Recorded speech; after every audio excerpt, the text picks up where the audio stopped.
Adam, if we could move on to the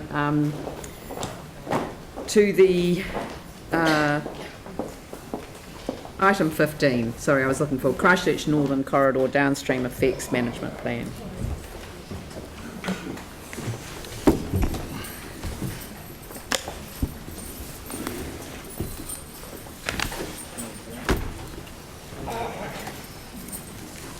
Now, Richard, do you want to give a presentation at the beginning, or just a brief overview? Yeah, brief Chair. overview. Yep. Thank you. So before I do that, Andy Richards is the project manager to my left, and Dr. Shane Turner, who is the independent expert, to my right. So perhaps a little bit of background to this. Under the conditions of the relevant consent order, Council is required to do the following. Firstly, mitigate the downstream effects arising from the operation of the Christchurch Northern Corridor. Engage an independent expert to identify the potential impacts on those streets and recommend appropriate traffic mitigation measures to Council, and that's what Shane has done. Engage with certain owners and occupiers, carry out ongoing monitoring, and carry out any recommended traffic mitigation measures if traffic volumes are anticipated to increase by over 30% on any one street. And that's quite an important point, because the Stage 1A recommendations are to address those issues where there's an increase in over 30% predicted for any streets. Council staff have now completed the second phase of community engagement, and feedback from this has fed into the final downstream effects management plan. The final downstream effects management plan anticipates that main roads and some local roads in the study area will likely see an increase of more than 30% in traffic volume upon the opening of the Christchurch Northern Corridor. The report proposes a prioritised work program to address this. That's a Stage 1A, work that must be completed in order to meet the designation conditions of the consent order, and Stage 1B, work that would be of benefit to the community to complete, but is not a requirement of the designation conditions. These are summarised in section 5.3.3 of the report onwards. Essentially, these seek to assist with traffic congestion relief and encourage vehicles to remain on preferred routes, the arterials, and away from residential roads and community facilities. In addition to the downstream effects management plan, there are a number of interrelated work streams across the northern area of Christchurch that Council are managing or actively involved in. These specifically include the high occupancy vehicle lane and the northern travel demand management measures, as well as the public transport business case. These are outlined in section 4.23 onwards of the report. Section 6 of the report outlines the consultation Council has undertaken, and in May 2018 Council sought early community feedback to help inform the draft downstream effects management plan. Comment was then sought on the draft downstream effects management plan in April 2019, so just recently, and this helped inform the final copy of the downstream effects management plan and the Stage 1 recommendations that are before you today. If approved, Council will then consult on the details of the Stage 1 interventions. So essentially there's 3 rounds of consultation that we will be going through if the report or the resolutions are approved by Council today. One back in 2018 to help inform the draft downstream effects management plan. That was then consulted on, and we've got the results of that, and we've now put before you today a final copy of that. And if the resolutions that are before you are approved, we would then scheme up those proposed interventions, brief the Community Board and ITI Committee, and then go out and do our Local Government Act consultation on those matters. Section 7 outlines the legal implications relevant to this decision. Council will be in breach of Condition 26 of the designation conditions if it does not adopt and carry out the Stage 1A recommendations in Dr. Turner's Downstream Effects Management Plan report and recommendations to mitigate the more than 30% increase in traffic on the affected streets. So that's the overview, Madam Chair. Okay, thank you. again, since which time I think quite a lot of work has been going on into an alternative set of recommendations. I think it might be useful to put them up on the screen so that people can see those. Okay. And perhaps would you be able to take the councillors through these proposed changes? I can certainly do that, Madam Chair. So the first resolution is the key one, because what that seeks is your approval of the Stage 1A works. And those ones are specific to the designation conditions, which requires us to mitigate the effects where there's an increase in over 30% of traffic on the affected streets. So those interventions are outlined in the report, which you have in front of you, at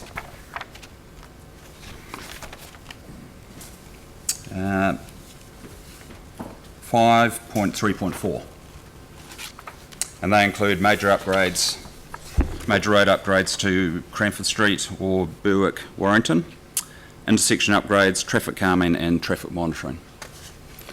The second resolution is not an obligation of the designation conditions, but these are the issues where the community have provided us with feedback, which we feel are good to do. So we don't think these things are a requirement in order to comply with the designation conditions.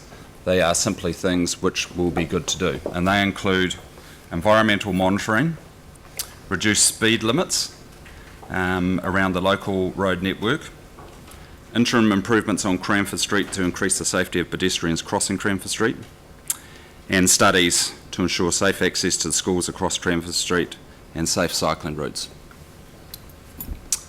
The third resolution speaks to the interventions or travel demand management measures which are outside the Downstream Effects Management Plan. And these are the issues that we've been working closely with our strategic partners, New Zealand Transport Agency, Environment Canterbury and Waimakariri District Council, in order to deliver. And there's three main issues in there. The first one is the high occupancy vehicle lane on the Christchurch Northern Corridor. So NZTA have recently approved the business case and the funding for that. So they are now working through the details of how that will be implemented when the CNC opens in June 2020. The second one, to support the high occupancy vehicle lane, is a package of measures, travel demand management measures, and these are outlined in section 4.28 of your report. And the main ones in relation to this are really the rapid buses using the Christchurch Northern Corridor.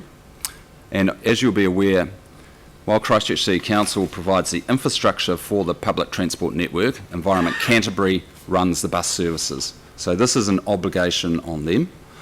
The second one is the park and ride sites, and the recommendation from the TDM business case was that there be 2 interim park and ride sites that are established before the CNC opens, one in Kaipoi and one in Rangiora.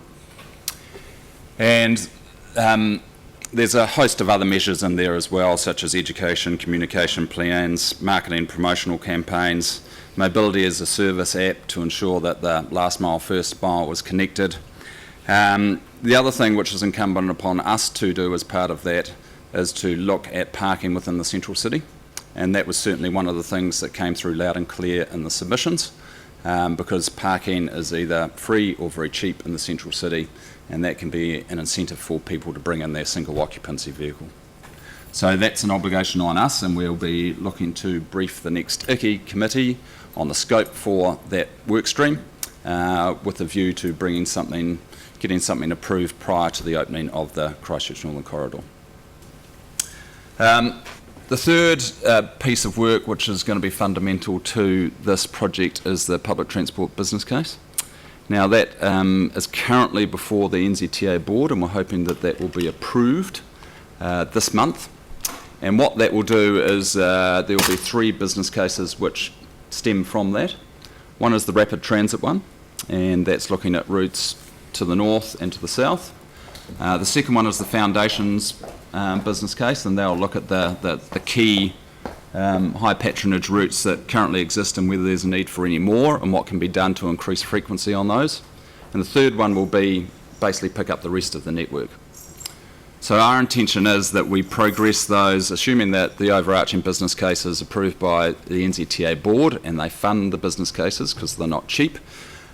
We would look to finish those off next financial year so that anything that comes from that is going to be available to council in time for consideration for the next long-term plan. So those are the three key work streams around broader travel demand management in addition to the downstream fixed management plan. The fourth one is really about keeping the committee up to date following essentially a monitoring program, and the designation conditions are quite clear that this is not something where council should put something in place and then ignore it. We do need to monitor it, and we do need to see what the downstream effects look like, because models only tell you so much. And what that seeks to do is prepare a monitoring program to essentially give effect to the downstream effects management plan.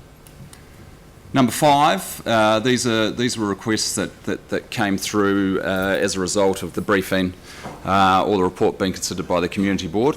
Those 3 are park and ride facility near QE2 Drive, pricing mechanisms to manage future traffic demand, and north and southbound peak time public transport lanes on Cranford and Sherborne streets. So we will investigate those and report them back to the Infrastructure, Transport and Environment Committee.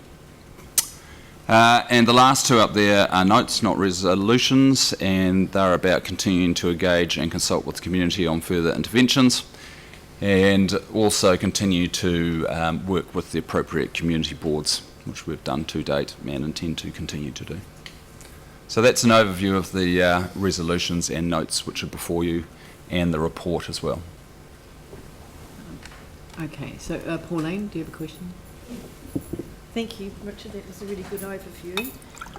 Can I ask a question about 4.28 when we talk about the communication plan, which I think is a really integral part of this whole behaviour shift that we're going to be asking for. Who will be leading that? I think it's NZTA funded. Correct, yes. But who will lead the communication plan? So NZTA have committed to leading the interventions from the TDM business case, which are not councils, WIMAX or ECANs. So essentially our only one that we're leading at the moment is the parking plan for the central city. ECAN are looking at the rapid buses down the HOV lane, and WIMAC are of course looking at park and ride sites.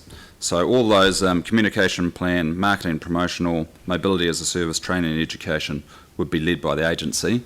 But just so you know, we have formed a program steering group which we've been working with those agencies on this. While we haven't met for the last wee while, a month or so, that's because this has been before the organisation. Yeah. And we've been meeting on a fortnightly basis since about September last year. So we are working closely with the other parties, and NZTA will work with us on those softer measures which you see as part of the TDM package of measures. Right, so NZTA will be leading the comms plan apart from central parking, but the steering group of which we're part of will be heavily involved in that. Yes, so so essentially we've got a 2-tiered approach. One is a kind of program control group, which is the technical advice, and then we've got a program steering group, which sits above that. Okay, thank you. Okay, any other questions? Tim, Aaron? Yeah, thank you. You mentioned before about the parking in the central city, and it's relatively cheap, etc.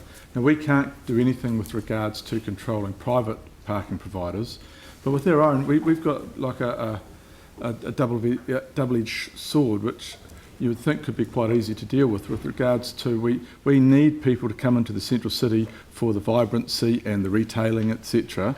So what with the parking, what about limited parking? I mean, for the first 2 hours is whatever it is, because your concern sounded like those single occupant drivers coming from, say, Kaipoi, Ringi or further afield or whatever, coming in and parking in town relatively free for the day. Yes, so look, we haven't started the work yet, so Yeah. I'd be hesitant about jumping into solutions. We've got to scope it up, and there's a range of issues. You're right, we only control some of the parking. We've got 2 car parking buildings, Litchfield Street and the Art Gallery, as well as we control the on-street parking. Yeah. So at the moment, a lot of the paid on-street parking generally reflects the commercial parts of town, but not exactly. So a lot of the stuff which is not paid parking is around the residential areas. And obviously there's implications if council did want to go in and meter that on those people who live there. So that's something we'd need to be quite careful about.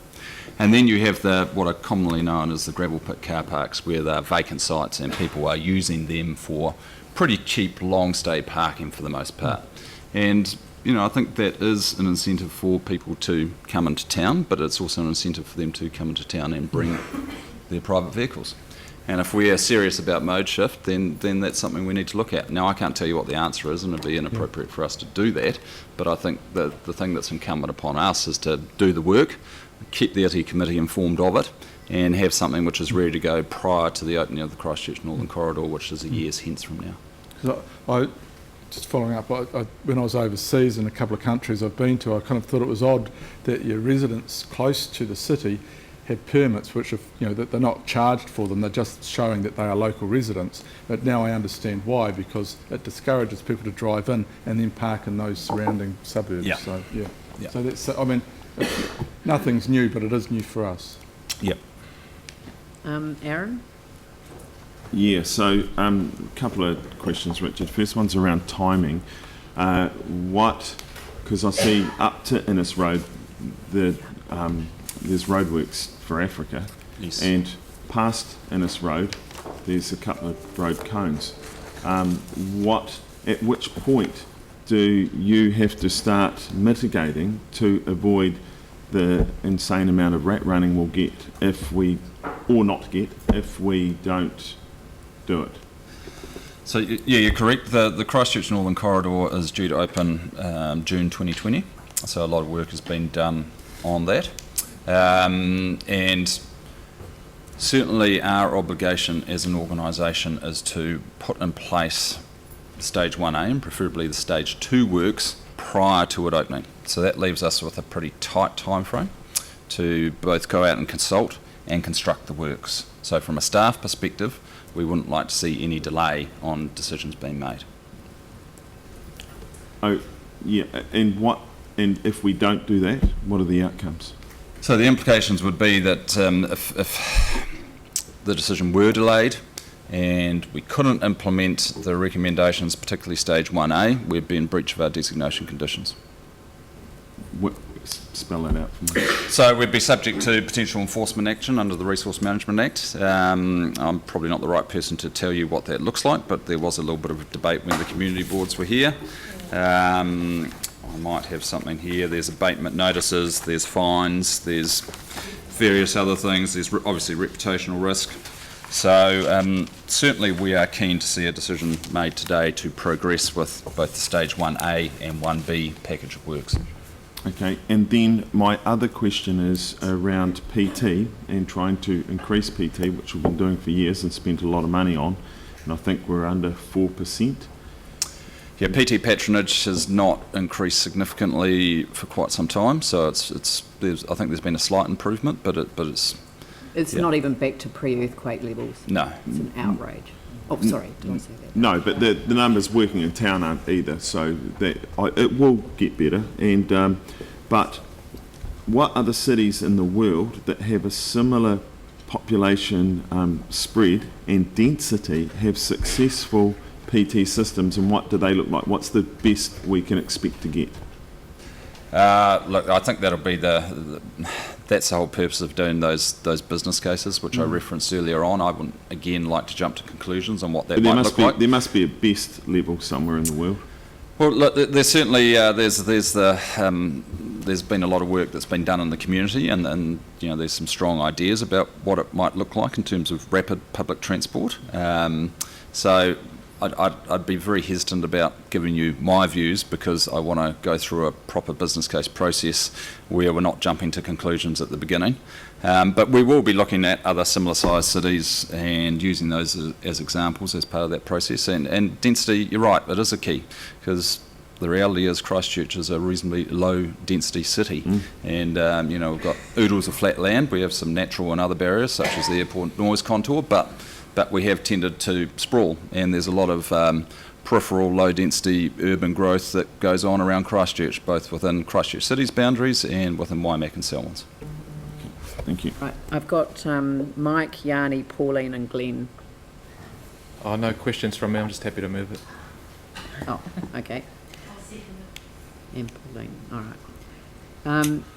So, Yanni, you're up.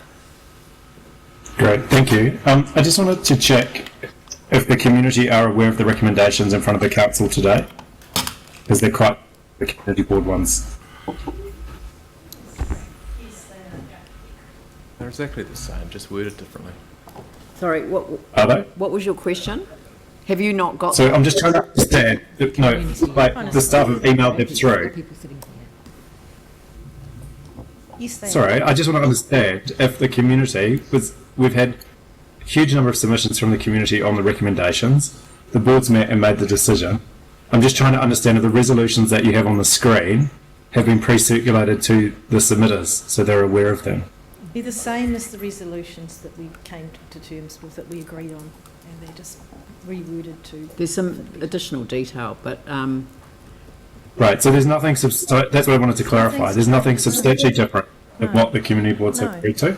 No. That's correct. Right.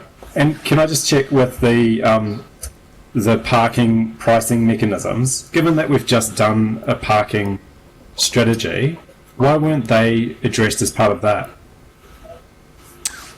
So we've got a parking plan for the central city, but that's really quite specific to the location of off-street car parking buildings. And then there was a suburban parking policy, which I think was outside the 4Avs. So I think that the thing we need to look at, and it might sit under the parking plan, is, well, what are we going to do with those parking facilities which are not buildings? They're the off-street gravel pits. And what are we going to do with on-street car parking?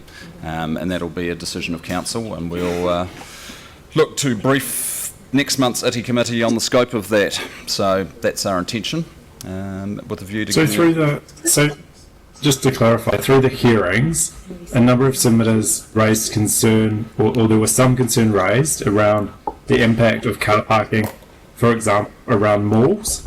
And we've also heard around the concern around the central city, previous deputation this morning.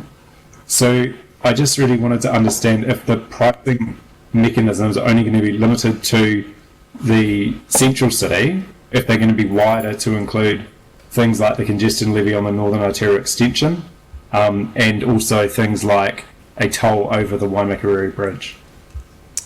So there are a few things in there. One, in relation to the parking, as I said, we haven't scoped it up yet, and we'll be looking to report it to ITI committee next month, so that work is underway as we speak. In terms of the pricing mechanisms, as you'll see from proposed resolution 5, that's what we intend to look into, and that's not necessarily unique to the northern situation. We obviously have the Christchurch Southern Motorway, which is due to be completed by the end of next year, and we will be facing similar issues when that opens as we will when the Christchurch Northern Corridor opens. So I think the thing for us to do is look at what is available out there and come back to council with what our thoughts are. Right, and just to be clear, the ITI committee will sign off on the terms of reference of that pricing mechanism review, reported back to the full council before it goes out. So the parking plan is, well, the central city parking, we're looking to brief ITI committee next month on the scope. I was intending that was likely to be a briefing, but we haven't firmed up too much on that yet.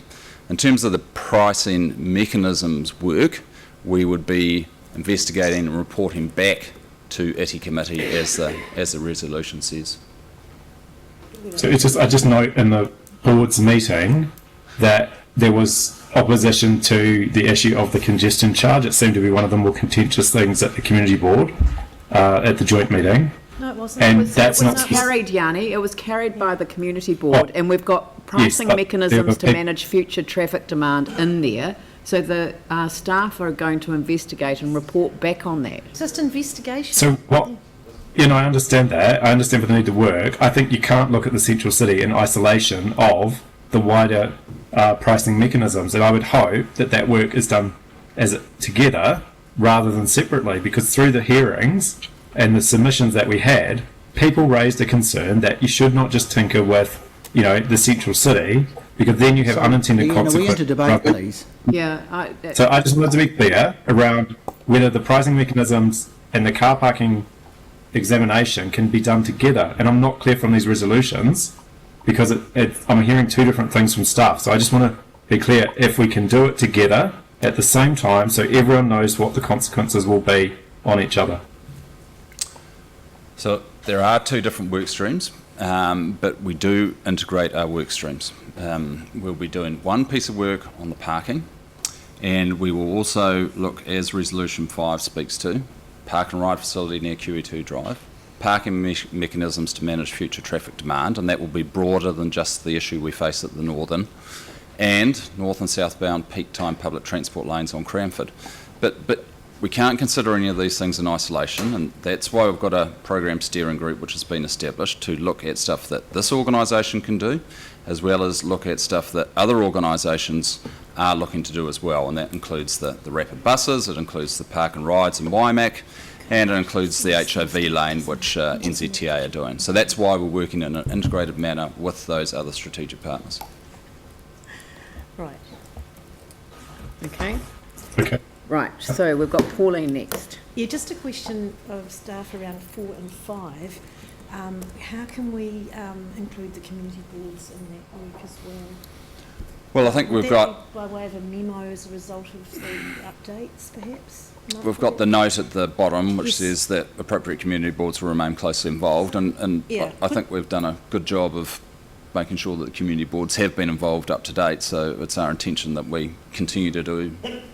So could we organise that perhaps after the community board updates, or perhaps that update at the ITI meeting be forwarded to the community boards, perhaps? It would be our intention that we brief the community boards on this stuff, so I think we've been doing that and we will intend to continue to do it. So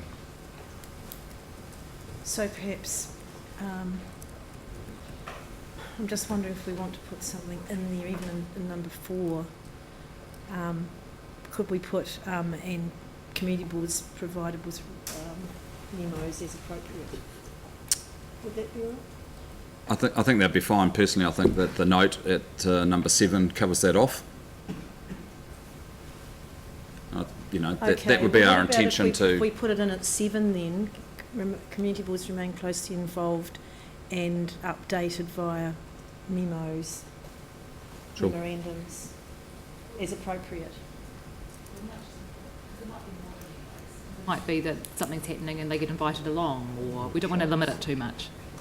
So updated as appropriate, It's kind of there. involved and regularly updated, how about that?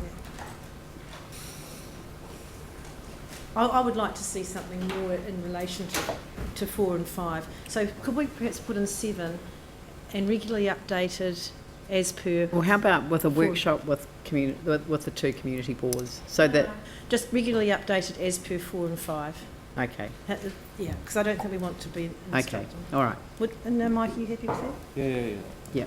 Thank you. All right, so we've got Glenn next. Hey, thank you. Just one question, Richard, just page 95 there, in terms of time, so I think you've already partly alluded to this, but how crucial is it to get this across the line today when I look at not only the consent order, but potential resulting impact on, say, QE2 Drive and out eastwards, if this didn't go through? How much room is there So sorry, in I terms think of time?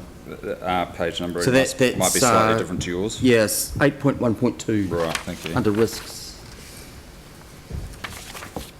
Yeah, so as in response to Councillor Keon's questions early on, from our perspective, we need to get underway with the detailed design, well, not the detailed design, the concept design, and the consultation for those projects which fall out of stage 1 and B. And our intention would be to bring back the results of that in reasonably swift order, and then get whatever interventions are approved by the organisation built all within a year's time. So we are under the pump because the Christchurch Northern Corridor is due to be open a year's hence from now. So it is important that we get a decision one way or the other. Yep, great, thanks. Dion? You just wanted to follow up a little. I think it was what Yanni was trying to get to. The pricing mechanisms, that piece of work that you're bringing to the ITI committee, that's not going to just focus on the central city, is it? Or are you going to think about all key activity areas around the city?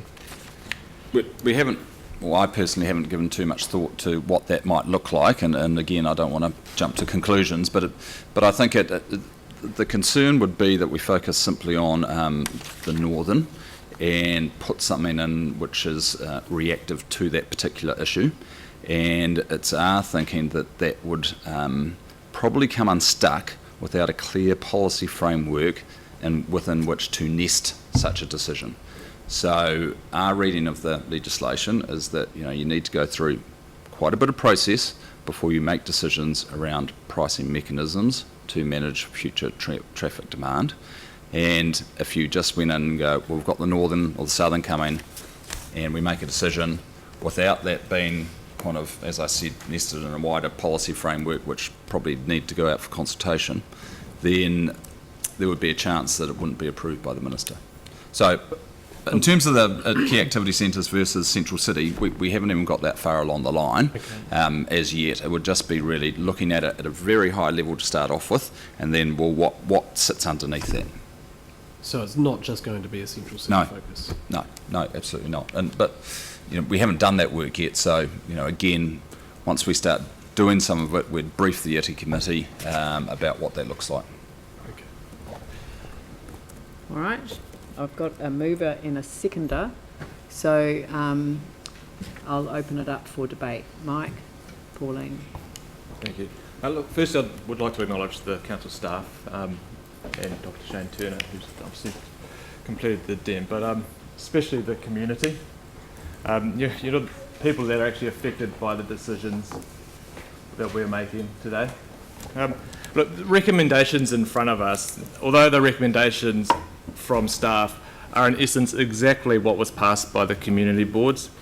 So anyone that says that community cannot create change needs to look at this. Anyone that says that community boards are not effective needs to look at this. When council came to the community boards, the recommendations were to endorse the DEMP and proceed with stage 1A. Today, the council will not be endorsing the DEMP. Today, we'll be sending a very clear message that this motorway should not be opened until traffic demand management measures are in place and ensuring good oversight of this. Today, we'll ensure that we don't just proceed with the bare minimum required, but also proposals that create better outcomes for the community. People must come before cars. We cannot build roads that create poorer outcomes for the community. We have a community that wants a walkable and bikeable environment, a people-friendly community, not an environment that is dominated by cars with their emissions and noise. Let's not mistake today's outcome as the end of this journey. It is a step in the right direction, but it is just a step. We must acknowledge the impact of this motorway to the community and put the needs of this community in front of the desire of people wanting to get into and out of Christchurch more quickly. School children who want to walk to school or bike to school, elderly who want to be able to walk down to their local shops must be prioritised. And as we proceed with the first stage, this must remain the focus. And as for the motorway, just think of what could have been achieved with the $300 million plus being spent on the Northern Corridor project. Instead of a motorway, the money could have been invested in public transport like passenger rail. Status quo no longer belongs in the transport space. Although we have a motorway coming, the council and other partners need to be more ambitious moving forward.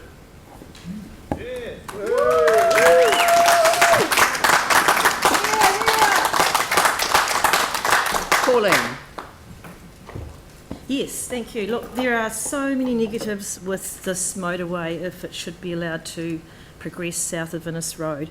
We've got increased congestion, increased pollution, increased stress and mental health effects, increased physical health impacts, decreased amenity, decreased safety, just to name a few. And I'm struggling actually to find a positive outside of the 1A and 1B recommendations. Look, Edgware Village is a thriving social business centre in St Albans. So much to offer. It's got fruit and veggie stores, supermarket, wine shop, cafe bar, butchery, post office, second-hand store. Those three are really rare these days. 3 restaurants, cafe, bakery, chemist, takeaway foods, travel agent, real estate agent, a new community centre by next year and a new community pool on the way. So we need to think and shop local, and St Albans has it all. I took note of a particular submission from Jenny Mundell, the Professor of Public Health, where she referred to how transport affects health and community social cohesion. She actually puts dollar figures on vehicle pollution and social impacts of busy roads, and this is in the millions, with increased hospital admissions for cardiovascular disorders and even premature deaths. She talked about barrier effects of busy roads and community severance, the reduction of amenity and the ability for people to feel safe. Is this what we want to impose on the people of St Albans? I say no. We, the council, talk about strong communities, but St Albans is a strong community. Look at how they've mobilised again, but with intelligent, proactive and forward-thinking mobilisation. Today we are demonstrating that we agree. All their arguments align with our principles: climate change emergency, active travel, safer cities, strong communities. Let's walk that talk. Don't destroy the social capital and social cohesion that already exists in St Albans. Our transport system needs to focus on moving people, but not cars. Even if cars are electric, that solves pollution, but not congestion or severance. It's time to switch behaviours, switch travel modes, switch to healthy, active travel. What we are facing here is an opportunity. We must have the travel demand management in place prior to opening, and we are striving to do that in this resolution. And we must run an effective education campaign to encourage commuters to embrace change. This is an opportunity to think differently about how we get around, prepare for our future, which is actually here. Concentrate on the positives out of Dr. Turner's report and implement only those aspects that will increase amenity, safety, environment and social cohesion by decreasing car numbers. Our future lies not so much in mechanics, but in technology, smart technology. That's where we will find solutions to the problem of moving people around without wrecking communities and people's lives. And I want to thank the people here today who've put untold hours into this, and to recognise that it is their democratic right to do so, and that they have in part influenced our decision making today, along with the squillions of seminars and meetings that we've had over 5 years or maybe more, and the shards of reading we've all undertaken to arrive at this point today, with what I believe is a good resolution that actually will protect our communities by increasing safety and enhancing amenity and human health, especially with 1B, and which implements additional community requests, and both of these will be fully consulted on today. So I really do hope that the rest of the councillors will support the 2 community board recommendations which has arrived at this resolution. We've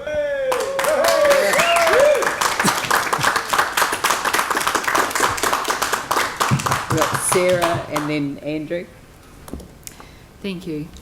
The resolutions in front of us today are an excellent example of relationship building between the community, the board and council staff. And that's why we have a path forward that better meets the needs of the community and focuses on the future needs of residents and the city's transport network. I'd like to specifically thank Councillor Davidson for crafting the resolutions that were passed by the Joint Community Boards meeting. They show a clear understanding of all the issues faced by both the community and staff with our legal obligations, and have provided the basis and structure for the staff recommendations today. And this is why engaging boards early in a process, rather than only at the end of it as a recommendation, is essential when metropolitan projects impact local communities. And this will be a key component of the new partnership agreement coming up next. Andrew. Thank you. The community has spoken loud and clear on this one. And my understanding is that the community has spoken loud and clear over a period of time, which is much longer than most of us have been involved, about what has been a broad proposal to move more cars more quickly through the northern part of Christchurch to get people from outside of the city into the central city more effectively. And of course that comes with a sacrifice around community amenity, and it has an effect on the neighbourhoods that people have chosen to live in. And that's been well expressed by speakers before me today. But what we're seeing, I think, reflected in the community board resolutions, the resolutions that are in front of us here now, the community board view and the community view, is that rather than seeing more cars moving more quickly, and many of those cars actually only carrying one single occupant, we need to start to look at things differently. And as a council, we have started looking at things differently in other parts of the city and across the city anyway. But a vision where we see more people on public transport, which has got more people on it moving more quickly, more people cycling, more people walking, and less people in less cars. And of course this speaks to some of the issues that we've talked about as part of this debate today. The HOV lane, bus priority, park and ride, and looks like a couple of park and ride interventions that could be workable, and intersection improvements. And it's my hope that those intersection improvements would look at ways that life can be made better for public transport users and people who are cycling and walking. So I think it's clear, if we want to support the community board and if we want to support the community, and in fact it's great that our staff have been able to come to a position where what the community and community board are asking for is workable, and certainly I'd like to commend everybody who's been involved in getting the set of resolutions that are in front of us worked up. I'm aware that work was obviously done for the community board meeting. Work has been done since then by staff and councillors that are closer to this than I am to get to the point that we're at today. So thank you for that. But I'd also like to reflect on the comment that was made by the Deputy Chair of the Community Board today as well. It's important that we, as decision makers, have due regard to the community view, and the community view has been expressed loud and clear, and I thank for community members for being so engaged and taking time to come into the chamber today. But the Deputy Chair of the board made the comment that where we've got to today isn't just about responding to the community view as expressed today. It's about a huge amount of work which has been done, reporting which has been done, and considerations which have been made, and people who've become very educated about all of this over a long period of time that stretches way back beyond this council and this community board. And I think the resolutions we've got in front of us today reflect a lot of that. So I'm very happy to support what we've got here, and recommend colleagues do the same. Aaron. I'm actually very buoyed by the comments I'm hearing from my fellow councillors around this, the fact that they are willing to listen to their community and the community board when it comes to decision making and consultation and stuff around transport in their area. So that is to be applauded, and I hope we record today's meeting so we can just replay how much they love to listen to the community later in the year. That aside, earlier we heard that Akaroa had some issues with visitor numbers, and I think Dion's ward was alluded to being highly visited as well. I actually am lucky enough to represent the most visited ward in the city because we've got the airport. And it's got the largest business campus in the South Island, and we have 8 million passengers a year come through, not 160,000. And we have State Highway 1 come through, we have the West Coast Road come through, we've got Clearwater, we've got the Groins, we've got Lake Rotorua, we've got Orana Park, Willowbank, and the Antarctic Centre, plus the Antarctic program. Not bragging, it's a great place to live and it's a great place to work, but we have a lot of traffic and stuff come through. And in certain areas, it works, and it can work really well. The door of my house is 60 metres from State Highway 1. It doesn't bother me. It doesn't bother my neighbours. It was a bit annoying when they did the upgrade because there was dust from the roadworks. But this is a different neighbourhood that this is going to go through, and I'm going to I will be supporting this, but I am going to put out some warnings. Unless the work we do around public transport is radical, people won't catch the bus. They don't catch the bus now. They're not interested in catching the bus. We have to, and radical solutions are when the motorway opens, it should, for the first week or even longer, only be HOV vehicles and buses, so people can get a taste for it. Start with 3 months of free buses to get people using it and trying it. Don't try and get people out of their cars by deliberately congesting traffic, which is one of the models that we do use. That increases carbon, which goes against this council's policy. So be radical, be bold, and come up with solutions. I think the real game changer would be rail, and I know Mike's been in favour of that for a long time. Glenn plays with toy trains, we're all into it. It's one of those things that would get people changing, and there will be a radical shift, I think, in PT, and that'll be around autonomous vehicles, which will pick people up from different spots and take them to things. It'll be massively different to what we currently have, but that will have a form of congestion. But will it look like it currently does, or what will it be? And finally, people will get into cycling, not because we tell them to, but because it's the smart thing for them to do, that they will live longer, healthier lives. If you enjoy your life, start biking, because you'll live longer, and you'll get to live longer with your family and your friends and do the things you enjoy. That's why you should bike, not because we told you to.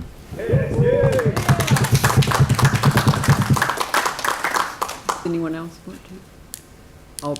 I'll just say a couple of words. So first of all, what I'd like to do is to thank the two community boards, and obviously the community as well, but the community boards in particular, because as we did hear, there has been a lot of work done over a number of years to get to this point, and I recall when we have considered the decisions that were made in the past that were brought back to our council, that the community boards consistently throughout have argued for the downstream effects to be considered at the front end, not at the 11th hour as the motorway approaches as it does at the moment.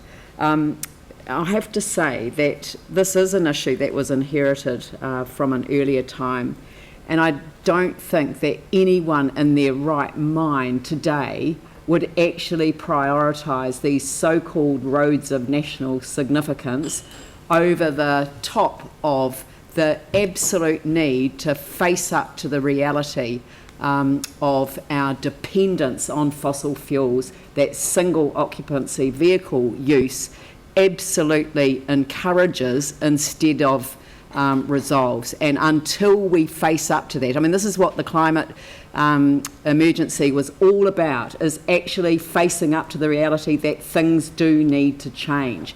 And you know, there is a frustration, you can hear it in my voice.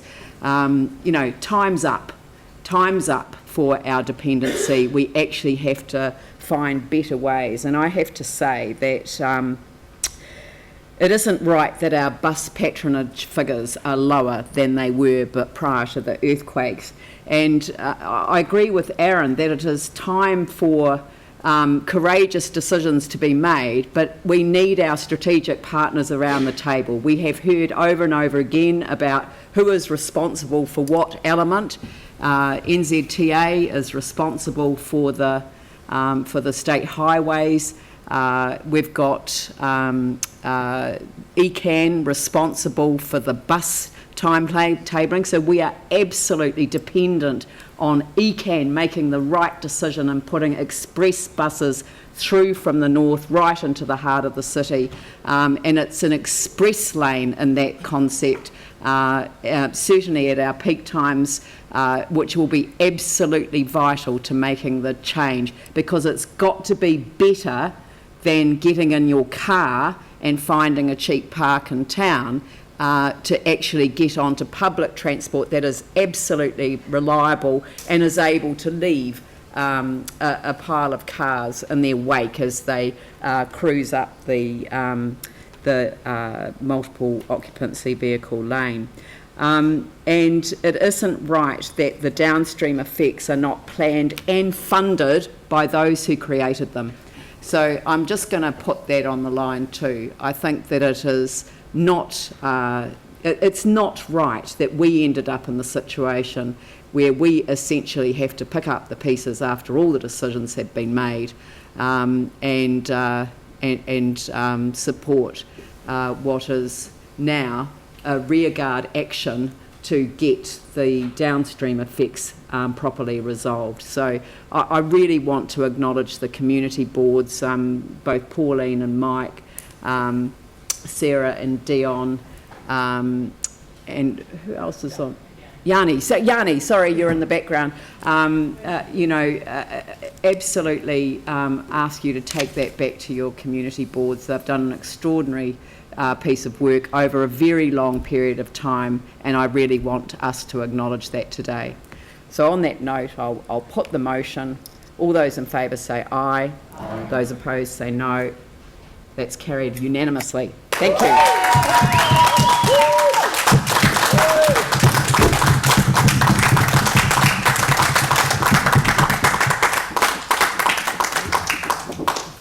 Thank you.